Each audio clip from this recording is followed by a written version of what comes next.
다들 안녕하세요. 프로토 91회차 토신 정보방 환급 인증합니다. 당첨금은 세후 금액인 거 알고 계시죠?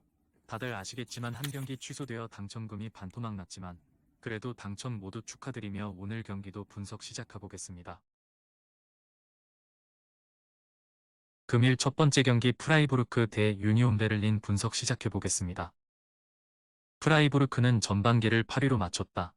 최근 3시즌 동안 전반기를 늘 챔스권 순위로 마친 팀이기에 다소 아쉬운 성적이다. 그래도 유로파에서도 24강 플레이오프에 진출했고 리그에서도 안정적인 순위를 유지 중이기에 실패한 전반기로 볼 수는 없다. 펠러와 페테르센, 살라이 등이 충분히 역할을 해줬다. 일본 대표팀으로 간 도안의 공백은 있지만 그리포와 그레고리치 등 공백을 메울 선수는 충분하다. 우니온은 휴식기 이전 3경기에서 2승을 따내며 최하위를 탈출했다. 더비 라이벌인 헤르타의 강등 속에서도 꾸준히 분데스리가 강호의 위치를 지킨 팀이었고 챔스에도 나섰지만 이번 시즌은 극도로 부진하다. 그래도 폴란트와 흘러바흐 등이 공격진에서 역할을 해주고 있고 포파나가 코트디부아르 팀에 차출되지 않았기에 풀 전력으로 경기에 나설 수 있다. 프라이부르크의 승리를 본다. 우니온은 이번 시즌 초반 다름슈타드 상대로 따낸 1승을 제외하면 원정에서 승리가 없는 팀이다. 홈 무패를 이어갈 정도로 홈에서 강한 팀을 만나 고전이 예상된다. 에게슈타인과 회플러, 케이텔 등 정상급 중앙 미드필더들이 경기를 주도할 것이고 그리포와 헬러가 상대 수비를 무너뜨릴 프라이부르크가 승리할 것이다. 금일 두 번째 경기 마인츠 대 볼프스부르크 분석 시작해보겠습니다. 마인츠는 전반기 16경기에서 1승에 그치며 잔류 경쟁을 하고 있다. 그나마 무승부에 의한 승점 추가가 있었기에 최하위는 아니지만 한 두 라운드 결과에 따라 추락도 가능하다. 때문에 재개되는 리그 경기에서 승점 추가가 간절하다. 이재성이 아시안컵 참가차 자리를 비우긴 했지만 크라우스와 바레이루 등이 중원에 건재하고 페르난데스와 코우 등 수비진도 탄탄하다. 볼프스는 시즌 전 마예르와 체르니 등 각 리그에서 검증된 선수들을 대거 영입하며 상위권 진입을 노렸었다. 기대에 못 미치는 성적을 거두며 중위권으로 추락했다.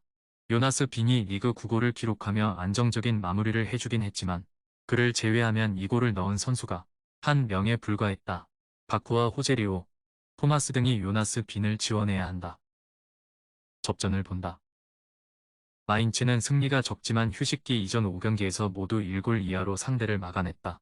중원의 안정적인 수비 보호 아래 코호와 벨, 페르난데스 등이 역할을 했다. 마이르와 바쿠, 요나스 빈 등이 경기 내내 골을 노릴 볼프스 상대로 마인츠가 수비의 힘으로 승점 한 점을 따낼 수 있다. 금일 세 번째 경기 쾰른 대 하이덴하임 분석 시작해보겠습니다. 쾰른은 최근 수 시즌 동안 꾸준히 성적을 냈었다. 그러나 이번 시즌은 마인츠와 더불어 강등권으로 추락하며 고전 중이다. 팀의 정신적 지주이자 측면 수비를 책임지던 헥터의 은퇴 이후 확실한 대체자를 찾지 못한 것이 큰 원인이었다. 그래도 카스텐센과 핑크그레이프 등이 12월 이후 확실하게 자리를 잡으며 어느 정도 안정을 찾았다. 하이덴하임은 승격팀이지만 휴식기 이전 3연승에 성공하며 잔류가 가능한 중위권으로 치고 올라왔다. 12개의 공격 포인트를 기록 중인 딘키를 중심으로 클레인디엔스트가 나선 공격진이 위력적이었다. 뮬러 키퍼의 세이브 능력도 빼어나기에 쉽게 무너지지 않는 모습을 보였다. 쾰른의 승리를 본다. 불안하던 수비 라인이 안정을 찾았고 이긴 경기는 홈에 이점이 있다. 또 젤케와 발드슈미트, 티게스 등 전반기에 부진했지만 언제든 해결해줄 공격진의 존재감을 봐야 한다. 마르텔과 티엘만 등 공격 전개에 강점이 있는 선수들이 경기를 풀어줄 수 있을 쾰른이 승리할 것이다. 금일 네 번째 경기 아우크스부르크 네버쿠젠 분석 시작해보겠습니다. 아우크스는 이번 시즌도 가장 유력한 강등 후보로 평가됐지만 전문가들의 예상을 비웃으며 중위권에 위치해 있다. 제코의 후계자로 평가받는 데미로비치가 이번 시즌 완벽하게 한 단계 성장한 모습으로 팀 공격을 이끌었고 레흐베차이의 중원 존재감도 대단했다. 무엇보다 수 시즌간 팀의 최종 수비를 이끈 선수들이 변함없이 안정감 있는 모습을 보이고 있다. 레버쿠젠은 전반기 무패를 달리며 리그 선두를 질주하고 있다. 보니페이스와 그라니트 자카, 그리말도 등 새로 영입된 선수들의 활약이 대단했고 비르츠와 호프만도 충분히 역할을 했다. 비록 네이션스컵 참가를 위해 나이지리안 스트라이커인 보니페이스와 코트디부아르 출신 수비수 오스누가 빠지긴 했지만 슈크와 인카피에 등 공백을 메워줄 선수는 차고 넘친다. 레버쿠젠의 승리를 본다.